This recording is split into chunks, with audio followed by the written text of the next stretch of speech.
ईश्वर ने विपक्ष को सुझाया और वो प्रस्ताव लेकर आए।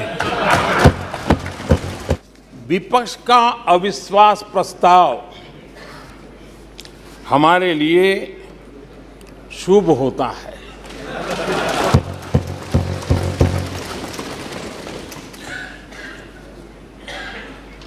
और मैं आज देख रहा हूं कि आपने तय कर लिया है कि एनडीए और बीजेपी 2024 के चुनाव में पुराने सारे रिकॉर्ड तोड़ करके भव्य विजय के साथ जनता के आशीर्वाद से वापस आएंगे। बीते दिनों इसी सदन ने और हमारे दोनों सदन ने जनविश्वास बिल,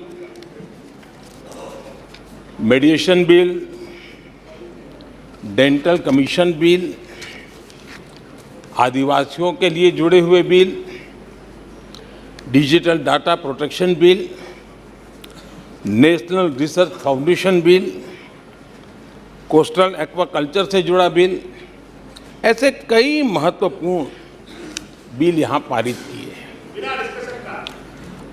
आने वाला समय टेक्नोलॉजी ड्रिवन है।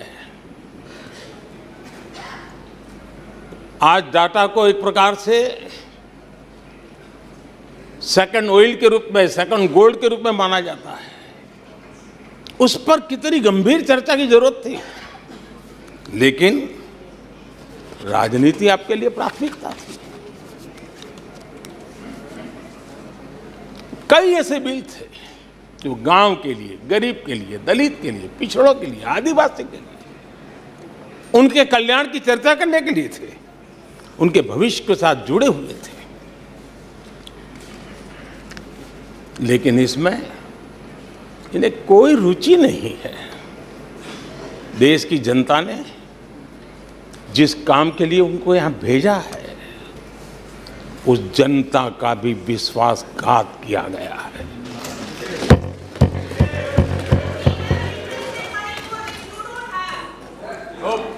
विपक्ष के कुछ दलों के लिए उनके आचरण से, उनके व्यवहार से उन्होंने सिद्ध कर दिया है कि देश से ज्यादा उनके लिए दल है, देश से बड़ा दल है, देश से पहले प्राथमिकता दल है। मैं समझता हूं आपको गरीब के भूख की चिंता नहीं है, सत्ता की भूख, यही आपके दिमाग पे सवार है। इस अविश्वास पर प्रस्ताव पर भी आपने कैसी चर्चा की? और तो मैं तो देख रहा हूं सोशल मीडिया में आपके दरबारी भी बहुत दुखी है। ये हाल है आपका।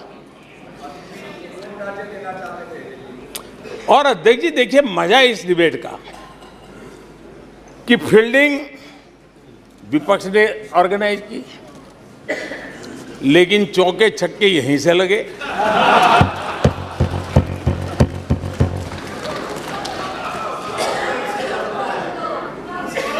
और विपक्ष नो कॉन्फिडेंस मोशन पे नो बॉल पर ही करते आगे चलता जा रहा है। इधर से सेंचुरी हो रही है, उधर से नो बॉल हो रहे हैं।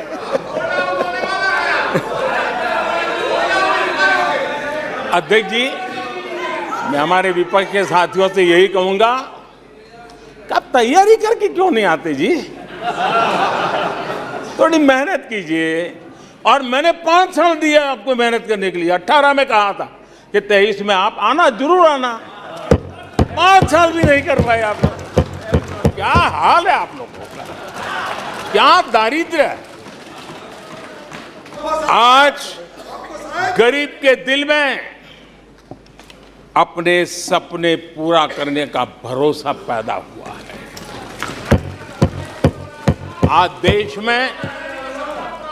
आज देश में गरीबी तेजी से घट रही है। नीति आयोग के रिपोर्ट के अनुसार पिछले 5 साल में 13.5 करोड़ लोग गरीबी से बाहर आए। आदरणीय अध्यक्ष जी, आईएमएफ अपने एक वर्किंग पेपर में लिखता है कि भारत ने अति गरीबी को करीब करीब खत्म कर दिया है। आईएमएफ ने भारत के डीबीटी के और दूसरे हमारे सोशल वेलफेयर स्कीम के लिए आईएमएफ ने इसे कहा है, ये लॉजिस्टिकल मार्वल है। आदरणीय अध्यक्ष जी, WHO ने कहा है, आदरणीय अध्यक्ष जी, वर्ल्ड हेल्थ ऑर्गेनाइजेशन ने कहा है कि जल जीवन मिशन के जरिए भारत में 4 लाख लोगों की जान बच रही है। यूनिसेफ ने क्या कहा है? यूनिसेफ ने कहा है कि स्वच्छ भारत अभियान के कारण हर साल गरीबों के 50,000 रुपये बच रहे हैं। ये लेकिन भारत की इन उपलब्धियों से कांग्रेस समेत विपक्ष के कुछ दलों को अविश्वास है। पिछले 3 दिन से भी हमारे विपक्ष के साथियों ने जी भर करके डिक्शनरी खोल करके जितने अपशब्द मिलते हैं ले आए, जितने अपशब्दों का उपयोग कर सकते हैं भरपूर, पता नहीं कहां से ले आते हैं। और उनके लिए तो सबसे प्रिय नारा क्या है? मोदी तेरी कब्र खुदेगी। मोदी तेरी कब्र खुदेगी। मोदी तेरी कब्र खुदेगी। ये इनकी पसंदीदा नारा है। लेकिन मेरे लिए इनकी ये गालियां, ये अपशब्द, ये अलोकतांत्रिक भाषा, मैं उसका भी टॉनिक बना देता हूं कि विपक्ष के लोगों को एक सीक्रेट वरदान मिला हुआ है। हाँ,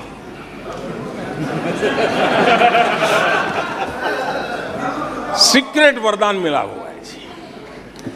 और वरदान ये कि ये लोग जिसका बुरा चाहेंगे उसका भलाई ही होगा। जब हम ये क्लेम करते हैं कि हम आने वाले 5 साल में नए तीसरे टर्म में हम देश की इकोनॉमी को तीसरे पर लाएंगे, तो एक जिम्मेवार विपक्ष क्या करता? वो सवाल पूछता, अच्छा भाई बताओ, निर्मला जी बताओ कैसे करने वाले हो? अच्छा मोदी जी बताओ कैसे करने वाले हो? आपका रोड मैप बताओ। ऐसा करते। अब ये भी मुझे सिखाना पड़ रहा है। 1991 में देश कंगाल होने की स्थिति में था। कांग्रेस के शासनकाल में अर्थव्यवस्था दुनिया के क्रम में 10, 11, 12 इसके बीच में झोले खाती थी, झूलती रही थी। लेकिन 2014 के बाद भारत ने टॉप 5 में अपनी जगह बना ली।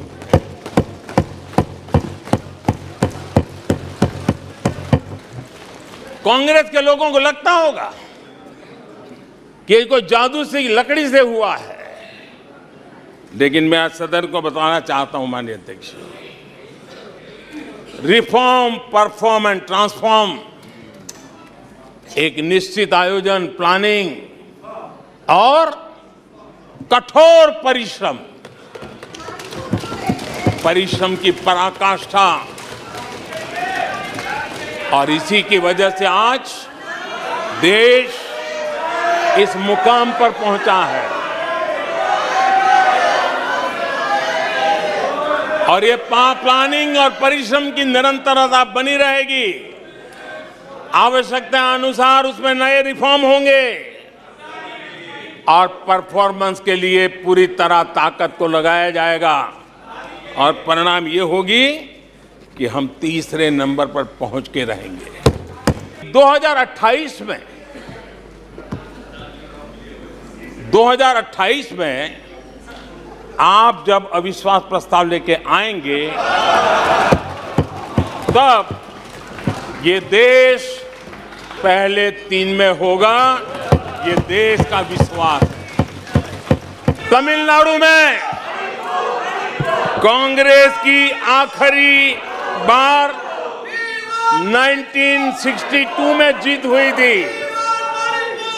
61 वर्षों से तमिलनाडु के लोग कह रहे हैं कांग्रेस नो कॉन्फिडेंस। तमिलनाडु के लोग कह रहे हैं कांग्रेस। पश्चिम बंगाल में उन्हें आखिरी बार जीत 1972 में मिली थी। पश्चिम बंगाल के लोग 51 सालों से कह रहे हैं कांग्रेस कांग्रेस। उत्तर प्रदेश और बिहार और गुजरात कांग्रेस आखिरी 1985 में जीती थी। पिछले 38 वर्षों से वहां के लोगों ने कांग्रेस को कहा है, वहां के लोगों ने कांग्रेस को कहा है। त्रिपुरा में उन्हें आखिरी बार 1988 में जीत मिली थी।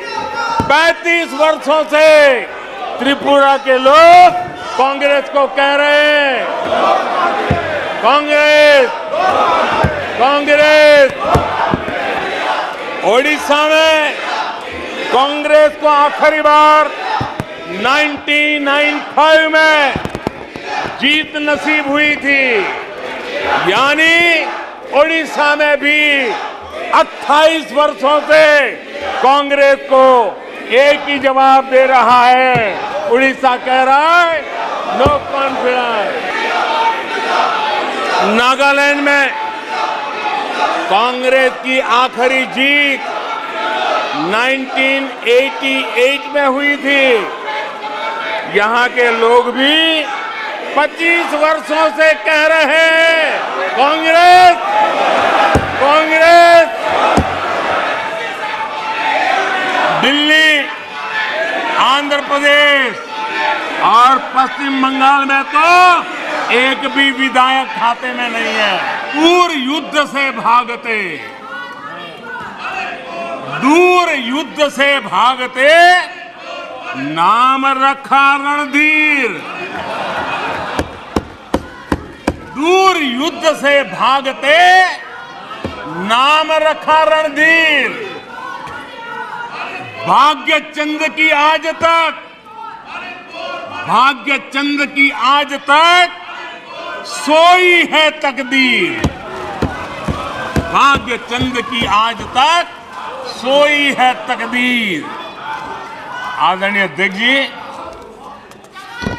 इनकी मुसीबत ऐसी है कि खुद को जिंदा रखने के लिए, खुद को जिंदा रखने के लिए इनको एनडीए का ही सहारा लेना पड़ा है। ये इंडिया गठबंधन नहीं है, ये इंडिया गठबंधन नहीं है, एक घमंडिया गठबंधन है। ये इंडिया गठबंधन नहीं है, घमंडिया गठबंधन है। और इसकी बारात में हर कोई दूल्हा बनना चाहता है, सबको प्रधानमंत्री बनना है। आज जो हालत, इसलिए मैं कहना चाहता हूं, अभी हालात ऐसे हैं, अभी हालात ऐसे हैं, इसलिए हाथों में हाथ। अभी हालात ऐसे हैं, इसलिए हाथों में हाथ। जहां हालात तो बदले, जहां हालात तो बदले, फिर छुरियां भी निकलेगी। घमंडिया गठबंधन देश में परिवारवाद की राजनीति का सबसे बड़ा प्रतिबिंब है।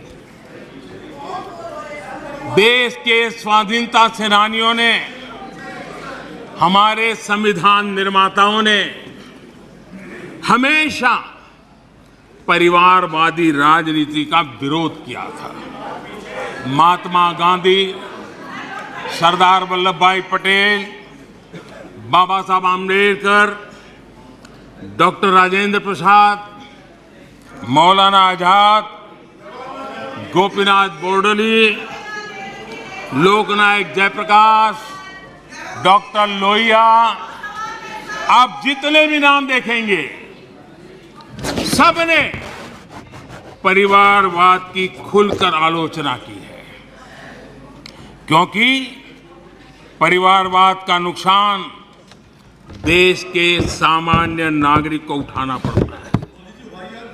परिवारवाद सामान्य नागरिक के उसके हकों, उसके अधिकारों से वंचित है। लंका हनुमान ने नहीं जलाई, लंका हनुमान ने नहीं जलाई, उनके घमंड ने जलाई। और ये बिल्कुल सच है। आप देखिए, जनता जनार्दन भी भगवान राम के रूप की है, जनता जनार्दन भी भगवान राम के रूप की है, और इसलिए 400 से 40 हो गए।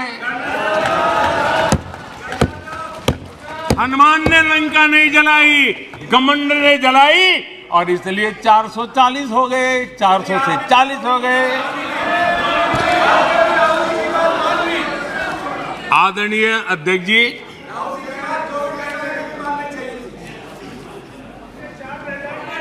सच्चाई तो ये है,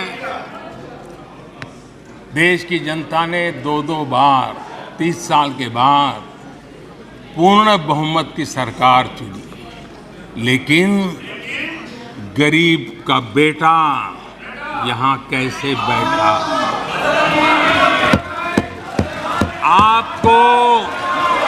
आपको जो हक था,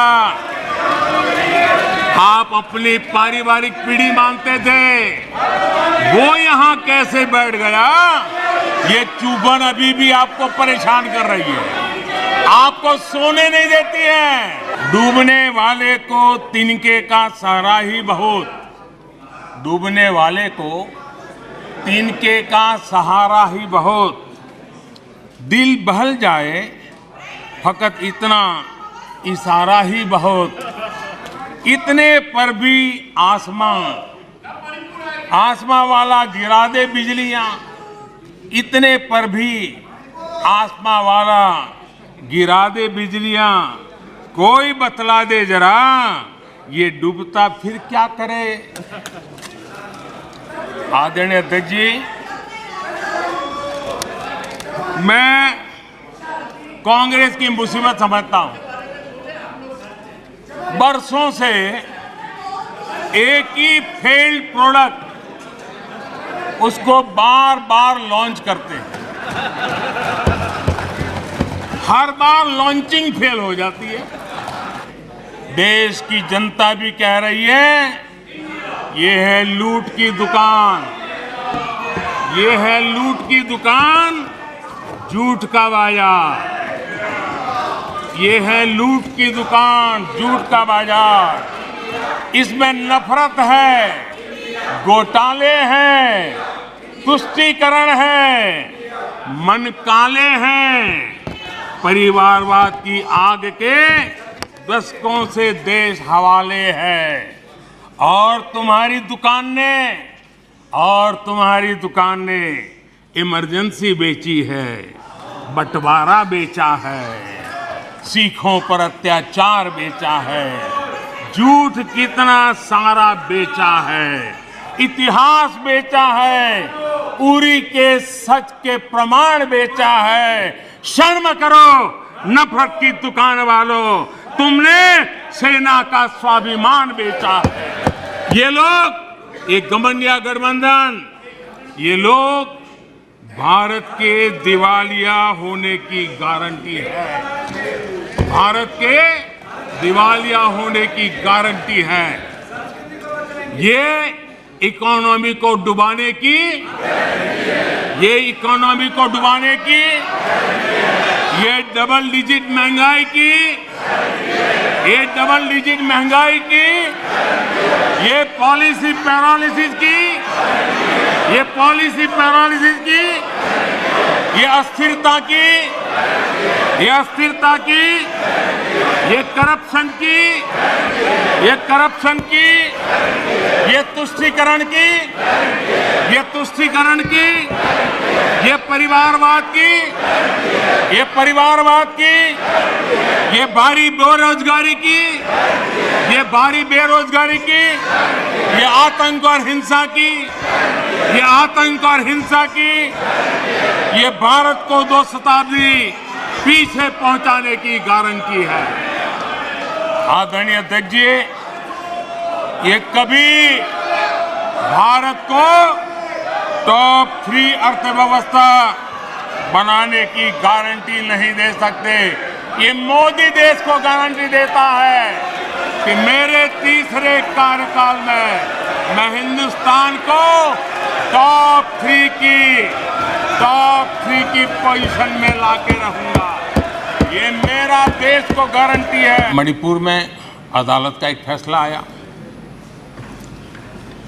अब अदालतों में क्या हो रहा है वो हम जानते हैं, और उसके पक्ष विपक्ष में जो परिस्थितियां बनी, हिंसा का दौर शुरू हो गया और उसमें बहुत परिवारों को मुश्किल हुई। अनेकों ने अपने स्वजन भी खोए।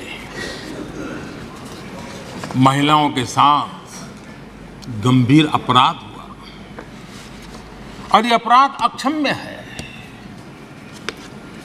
और दोषियों को कड़ी से कड़ी सजा दिलवाने के लिए केंद्र सरकार, राज्य सरकार मिलकर के भरपूर प्रयास कर रही है। और मैं देश के सभी नागरिकों को आश्वस्त करना चाहता हूं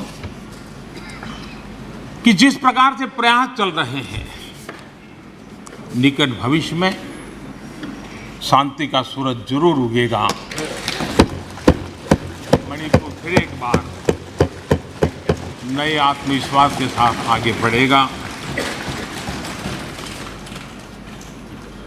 मैं मणिपुर के लोगों से भी आग्रहपूर्वक कहना चाहता हूं,